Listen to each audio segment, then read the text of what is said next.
there are voices that the European Chips Act places too much emphasis on attracting foreign big chip makers instead of local startups. Do you believe these criticisms have a point? I believe that you need to do both, because if we want to be serious about strategic autonomy, we need to build up manufacturing capacity, and that needs to be done quickly, right? And that's the easiest way to do that is by inviting foreigners. It's because they have the expertise. So yeah, I think it's as simple as that. But at the same time, I do believe that we should also support European startups. Again, you need to choose. If you do industrial policy, you can't do it in a way that you just support everything. You need to set priorities. I mean, there's a certain, if it comes to the chips that Europe is already good at, that I mentioned before, the trailing edge chips and so on. And I think it makes sense to also have more manufacturing there, because that is exactly what the supply chain disruptions during COVID and even now still affected very badly the car industry, for example.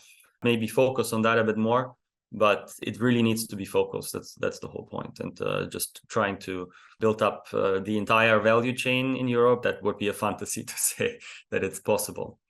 It's one of the most complex industries in the world. If you look at Taiwan over the past 30 years or 40 years, they built up their expertise, and it's so hard to replicate. Same with ASML. I mean, you can't just build that from scratch. So if you can rely on open markets, and I think it depends, of course, now with a more tense geopolitical environment, that you want to make sure that your partners are reliable. But in general, I think there's the potential to still rely on that. So that's why you should still start from the idea somehow that you should focus on what you're best at, because otherwise you won't be competitive. How should the European Chips Act sustainably stimulate the development of the local semiconductor industry? Well, I mean, the thing is, now we're living in a world where subsidies are becoming more and more the norm.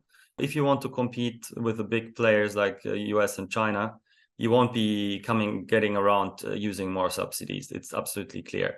I think, and especially if you want to have more strategic autonomy in a more confrontational geopolitical environment.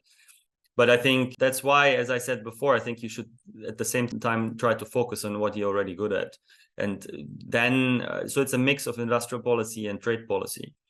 So where you are quite far behind or where you don't have much expertise, and that is parts of the chips value chain, definitely I would consider to be falling under that label, then it might make sense to rely more on trade policy and work together with trusted partners. So, but yeah, I mean, at the same time, looking at Magdeburg and so on, I mean, there's a lot of criticism of that in Germany because of, I don't know how many million euros it is per employee that is being invested there.